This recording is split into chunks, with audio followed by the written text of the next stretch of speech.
Hi friends, good morning. Time ಆಗಿದೆ 7 ಗಂಟೆ. So ನಾವು ಬೆಳಗ್ಗೆ ಸ್ವಲ್ಪ ಲೇಟಾಗಿ ಎದ್ಬಿಟ್ಟು ಇವಾಗ ಮಕ್ಕಳನ್ನೆಲ್ಲ ಕರ್ಕೊಂಡು ಮುಡಿ ಕೊಡೋಕೆ ಹೋಗ್ತಾ ಇದ್ದೀವಿ. ಸೊ ನಾವಿದ್ದಿದ್ದ ರೂಮಿಂದ ಸ್ವಲ್ಪ ಕೆಳಗಡೆ ಹೋಗಬೇಕಾಗಿತ್ತು. ನಾವು ಸ್ವಲ್ಪ ಹಿಂದೆನೇ ಇದ್ವಿ. ಸೊ ನಾನು ನಮ್ಮ ಅತ್ತೆ, ನಮ್ಮ ಮನೆಯವರು, ಮಕ್ಕಳೆಲ್ಲ ಹೋಗ್ತಾ ಇದ್ದೀವಿ. ಹಂಗೆ ಒಂದು ಸ್ವಲ್ಪ ಆರ್ಗ್ಯುಮೆಂಟ್ ನಡೀತಾ ಇದೆ. ಅಂದರೆ ಕ್ಯಾಶುಯಲ್ ಆರ್ಗ್ಯುಮೆಂಟ್, ಅದೇನು ತುಂಬ ಸೀರಿಯಸ್ ಅಲ್ಲ.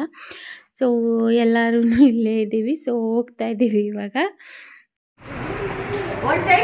ಸೊ ಫ್ರೆಂಡ್ಸ್, ಸುಮ್ಮನೆ ನಾವು ಅಡ್ಡಾಗಿದ್ದೆ ಆದರೆ ಮಗಿಗೆ ಇವಾಗ ನಾವು ಸುಬ್ಬುಗೆ ಮುಡಿ ಕೊಡಕ್ಕೆ ಹೋಗ್ತಾ ಇದ್ದೀವಿ. ನಾವು ಯಶುಗೂ ಕೊಡ್ತೀವಿ, ಅವ್ರ ಅಪ್ಪ ಅವ್ರು ಕೊಡ್ತಾರೆ ಅಲ್ವಮ್ಮ. ನಾವು ಮತ್ತೆ ರಾತ್ರೆಲ್ಲ ಬರಬೇಕು.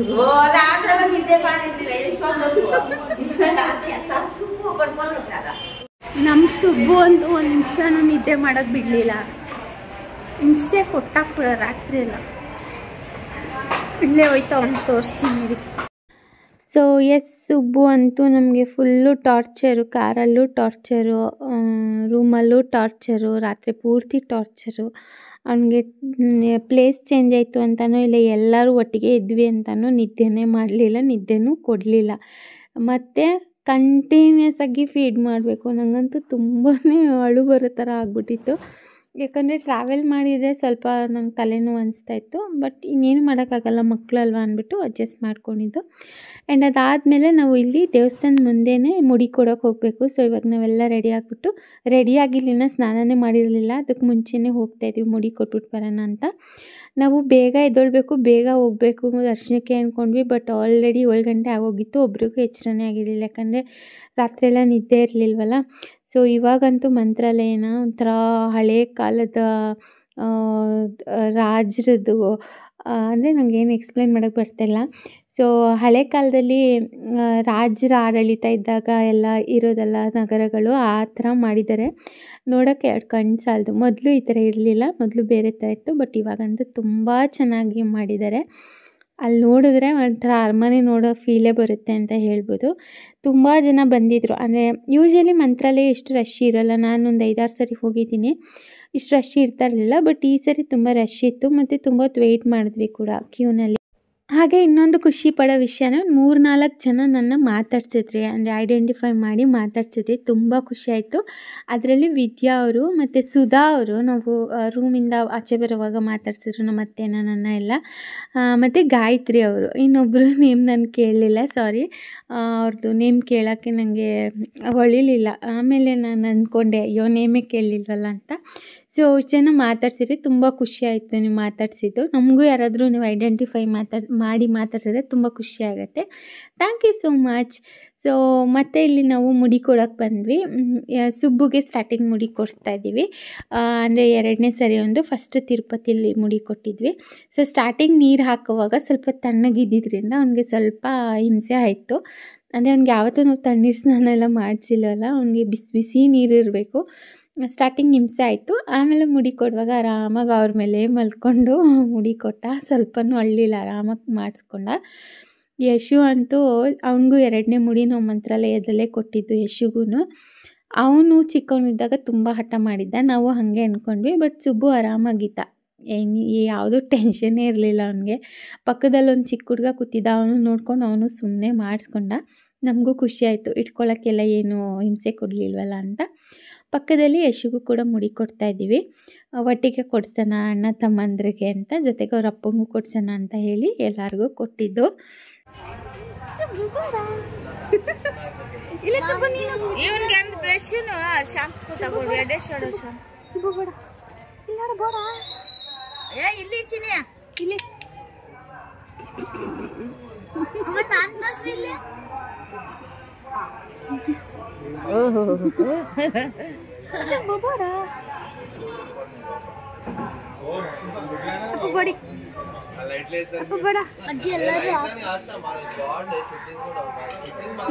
ಕನಕಾಂಬರ ಹೂವು ತಗೊಂಡ್ಬೇಕು.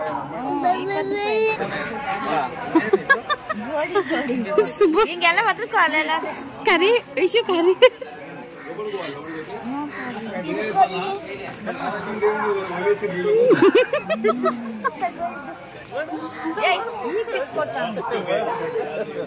ಅವ್ರಿಗೆ ಹೊಡಿತಾನೆ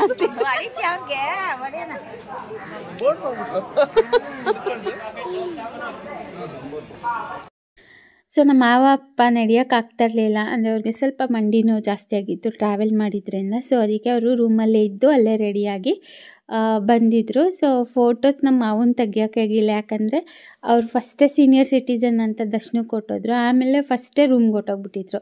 ಸೊ ನಾವು ಕ್ಯೂ ಅಲ್ಲಿ ನಿಂತಿದ್ದಾಗ ಮಂತ್ರಾಲಯದ ಧರ್ಮಾಧಿಕಾರಿಗಳು ಸುಯತೀಂದ್ರ ತೀರ್ಥರು, ಮೇ ಬಿ ಸಾರಿ ಹೆಸರು ತಪ್ಪಾಗಿದ್ದರೆ, ಸುಯತೀಂದ್ರ ಶ್ರೀಗಳು. ಸೊ ಅವರು ನಮಗೆ ನೋಡಿದೆ ನಾನು. ಸೊ ಅದನ್ನು ರೆಕಾರ್ಡ್ ಮಾಡಿಕೊಂಡೆ.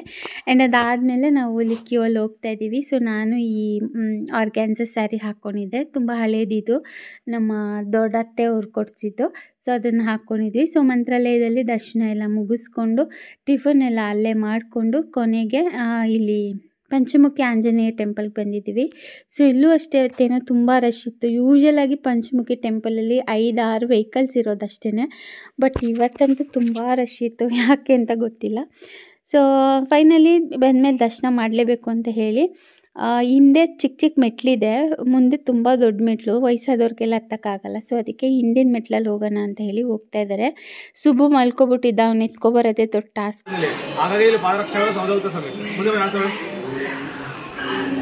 ಪಾದರಕ್ಷೆಗಳು ಹಳೆ ಪಾದ ಹೊಸ ಪಾದಗಳು ಎಲ್ಲರೂ ಹಳೆ ಪಾದರಕ್ಷೆಗಳು ಸದೌತ ಪಾದರಕ್ಷೆಗಳು. ಮತ್ತೆ ಸಮಯ ನಾವು ತಲೆ ಮಾಡ್ತೀವಿ ಪಾದರಕ್ಷೆಗಳನ್ನಿಲ್ಲ. ಆಗಿನ ಸಮಯ ರಾತ್ರಿ ರಾತ್ರಿ ಬಂದು ಹಾಕೊಂಡು ಸಂಚಾರ ಮಾಡ್ತಾ ಇರ್ತಾನೆ ಪಾದಕಗಳನ್ನ, ಹಾಗಾಗಿ ಪಾದರಕ್ಷೆಗಳು ಸದೌತ ಅಂತ.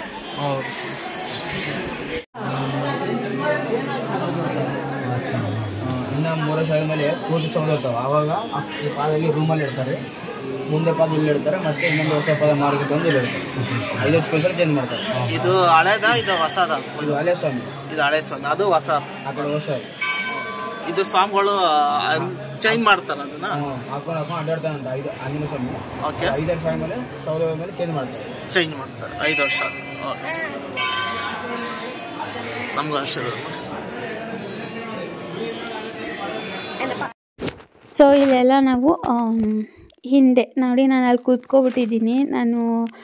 ನಮ್ಮತ್ತೆ ಬಂದಮೇಲೆ ಹೋಗೋಣ ಅಂತೇಳಿ ನಾನು ಅಲ್ಲೇ ಕೂತಿದ್ದೀನಿ. ಯಾಕಂದರೆ ಸುಬ್ಬುನ ಅಲ್ಲೆಲ್ಲ ಎತ್ಕೊಂಡು ಹೋಗೋದು ಕಷ್ಟ ಆಗುತ್ತೆ, ಅಂದರೆ ಮೆಟ್ಲೆಲ್ಲ ಹತ್ತಕ್ಕೆ ನಂಗೆ ಆಗಲ್ಲ.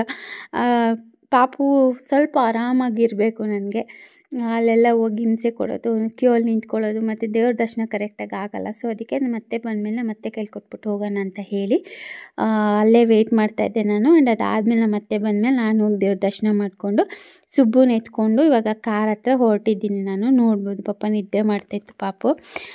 ಮತ್ತು ಇಲ್ಲಿ ಪಂಚಮುಖಿ ಆಂಜನೇಯ ಸ್ವಾಮಿ ದೇವಸ್ಥಾನದ ಚರಿತ್ರೆ ಏನು ಅನ್ನೋದನ್ನು ಹಾಕಿದರು. ಸೊ ಅದನ್ನು ಮನೆಯವರು ವಿಡಿಯೋ ಮಾಡಿರೋದು ಇದನ್ನು. ಸೊ ನೆಕ್ಸ್ಟು ಅಲ್ಲಿಂದ ನಾವು ಹೊರಟ್ವಿ. ಅಲ್ಲಿಂದ ಬರೋ ದಾರಿಲಿ ಸಾಕಷ್ಟು ಬೆಳೆನೇ, ಅದು ಬ್ಯಾಡಗಿ ಮೆಣಸಿನ್ಕಾಯಿ ಬೆಳೆನೇ ಇತ್ತು. ಅಲ್ಲಿ ನೋಡಿದ ಕಡೆ ಎಲ್ಲ ಬರೀ ಅದೇ ಇತ್ತು. ಸೊ ಅಲ್ಲೊಂದು ಮಿಲ್ಲಲ್ಲಿ ಹೆಂಗೋ ನಮ್ಮ ಮನೇಲಿ ಖಾರದ ಪುಡಿ ಖಾಲಿ ಆಗಿತ್ತು, ಮಾಡಬೇಕು ಅಂತ ಅಂದ್ಕೊಂಡಿದ್ವಿ. ಸೊ ನಮ್ಮ ಇರೋ ಏರಿಯಾದಲ್ಲಿ ಕಂಪೇರ್ ಮಾಡಿದ್ರೆ ಇಲ್ಲಿ ಸ್ವಲ್ಪ ಕಡಿಮೆ ರೇಟ್ ಇತ್ತು. ಸೊ ಅದಕ್ಕೆ ನಾವು ಮೆಣಸಿನ್ಕಾಯಿನೂ ಬೆಳೆದಿರೋದು ನೇರವಾಗಿ ಅಂತ ಹೇಳಿ ಇಲ್ಲಿಂದನೇ ತಗೊಬಿಟ್ಟು ಬಂದ್ವಿ. ಬ್ಯಾಡಗಿ ಮೆಣಸಿನ್ಕಾಯಿ ಹಾಗೆ ಖಾರ ಮೆಣಸಿನ್ಕಾಯಿ ಅಂತಾರಲ್ಲ, ಅದು ಎರಡನ್ನೂ ತೊಗೊಬಿಟ್ಟು ಬಂದ್ವಿ. ಸೊ ನೋಡಿ, ಇದು ಮೆಣಸಿನ್ಕಾಯಿ ಗೋಡೌನೇನೆ. ಇಲ್ಲಿ ಪುಡಿ ಮಾಡಿರೋ ಮೆಣಸಿನ್ಕಾಯಿನೂ ಸಿಗುತ್ತೆ, ಬಟ್ ಪುಡಿಗೆ ಏನಾದರೂ ಮಿಕ್ಸ್ ಮಾಡಿಬಿಟ್ಟಿರ್ತಾರೆ ಅಂತ ನಮ್ಮ ಮಾವ ಅದನ್ನು ತೊಗೊಂಡಿಲ್ಲ. ಡೈರೆಕ್ಟಾಗಿ ಮೆಣಸಿನ್ಕಾಯಿನೇ ತೊಗೊಂಡ್ರು. ಸೊ ಅದನ್ನು ಇದು ವಿಡಿಯೋ ಮಾಡಿರೋದು ನನ್ನ ಮಗ ಯಶು. ಸೊ ನಾನು ಸುಬ್ಬು ಮಲಗಿದ ಅಂತ ಹೇಳಿ ಕಾರಲ್ಲೇ ಕೂತಿದ್ದೆ. ಸೊ ಯಶು ಹೋಗಿ ವಿಡಿಯೋ ಮಾಡ್ಕೊಬಿಟ್ಟು ಬಂದಿರೋದು ಇದನ್ನು. ಇಲ್ಲಿ ಧನಿಯಾ ಎಲ್ಲ ಸಿಗುತ್ತೆ, ಬಟ್ ಇವರು ಬರೀ 2 ಥರ ಮೆಣಸಿನ್ಕಾಯಿ ತೊಗೊಬಂದರು. ಆಮೇಲೆ ನಾವು ತೊಗೊಂಡ್ಮೇಲೆ ಇನ್ನೊಂದು ಸ್ವಲ್ಪ ಮುಂದೆ ಹೋಗಿ ಹೊಲದಲ್ಲಿ ಡೈರೆಕ್ಟಾಗಿ ಕೇಳಿದಾಗ ಇಲ್ಲಿಗಿಂತ ಇನ್ನೂ 100 ರೂಪೀಸ್ ಕಡಿಮೆ ಇತ್ತು. ಸೊ ನೀವು ಏನಾದರೂ ಬೈ ಮಾಡೋದಿದ್ದರೆ ಡೈರೆಕ್ಟಾಗಿ ರೈತರ ಹತ್ರನೇ ತೊಗೊಳ್ಳಿ, ಸ್ವಲ್ಪ ಕಡಿಮೆ ರೇಟ್ಗೂ ಸಿಗುತ್ತೆ. ಸೊ ಫೈನಲಿ ನಮ್ಮ ಅತ್ತೆ ಮಾವ ಇಲ್ಲಿ ತಗೊಬಂದರು. ಸೈಡ್ಲ ಅಮ್ಮ ತಗೊಂಡ್ರಮ್ಮ? ಎಷ್ಟು ತಗೊಂಡ್ರಿ? ಅಯ್ಯೋ 2,000 ಆಯ್ತು. ಏಕೆ? ಇದು ಅಲ್ಲಿಗೆ 1,500.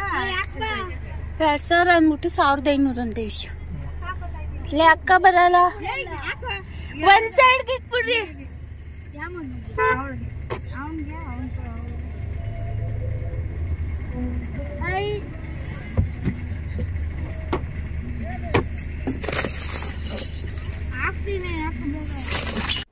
ಅಲ್ಲಿಂದ ಇನ್ನೇನು ಹೊಸಪೇಟೆ ಹತ್ತತ್ರ ಹೋಗುವಾಗ ನಮಗೆ ತುಂಬ ಹೊಟ್ಟೆ ಹಸ್ಬಿಟ್ಟಿತ್ತು. ಸೊ ಇಲ್ಲೊಂದು ನ್ಯಾಷನಲ್ ಡಾಬಾ ಅಂತ ಸಿಕ್ತು. ಯಶುಗೆ ಮುಡಿ ಕೊಟ್ಟಾಗೂ ನಾವು ಇದೇ ಡಬ್ಬದಲ್ಲಿ ಊಟ ಮಾಡಿದ್ದು.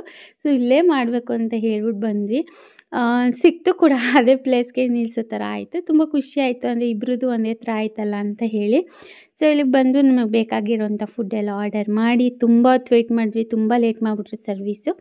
ಆ್ಯಂಡ್ ಅದಾದಮೇಲೆ ಹೊಟ್ಟೆ ತುಂಬ ಊಟ ಮಾಡಿಕೊಂಡು ದಾರಿಲಿ ಎಳ್ನೀರು ಕುಡ್ಕೊಂಡು ಎಲ್ಲ ಮುಗಿಸ್ಕೊಂಡು ಸುಮಾರು ಒಂದು 6 ಗಂಟೆಗೆ ಹಂಪಿ, ವಿಜಯನಗರ ಸಾಮ್ರಾಜ್ಯ ನೋಡಬೇಕು ಅಂತೇಳಿ ವಿಜಯನಗರ ಜಿಲ್ಲೆ ಹಂಪಿಗೆ ಹೋಗಿ ಅಲ್ಲಿ ನಾವು ಹೋಮ್ ಸ್ಟೇನಲ್ಲಿ ರೆಸ್ಟ್ ಮಾಡಿದ್ವಿ. ಆ್ಯಂಡ್ ಅದಾದಮೇಲೆ ನೆಕ್ಸ್ಟ್ ಡೇ ನಾವು ಹಂಪಿ ಎಲ್ಲ ವಿಸಿಟ್ ಮಾಡಿ ಅಲ್ಲಿಂದ ಜಾಗ ಖಾಲಿ ಮಾಡಿ ಮನೆಗೆ ರೀಚ್ ಆದ್ವಿ. ಸೊ ಆಲ್ಮೋಸ್ಟ್ ಒಂದು 3 ಡೇಸ್ ಟ್ರಿಪ್ ಮಾಡಿದ್ದೀವಿ. ಸೊ ಹಂಪಿಗೆ ಹೋಗಿದ್ದ ವ್ಲಾಗ್ನ ನೆಕ್ಸ್ಟ್ ವೀಡಿಯೋಲಿ ಶೇರ್ ಮಾಡ್ತೀನಿ. ಈ ವ್ಲಾಗ್ನ ಇಲ್ಲಿಗೆ ಎಂಡ್ ಮಾಡ್ತಾಯಿದ್ದೀನಿ. ಇಷ್ಟ ಆಗಿದ್ರೆ ಲೈಕ್ ಮಾಡಿ, ಶೇರ್ ಮಾಡಿ. And yes, thanks for watching. ನಮಸ್ಕಾರ.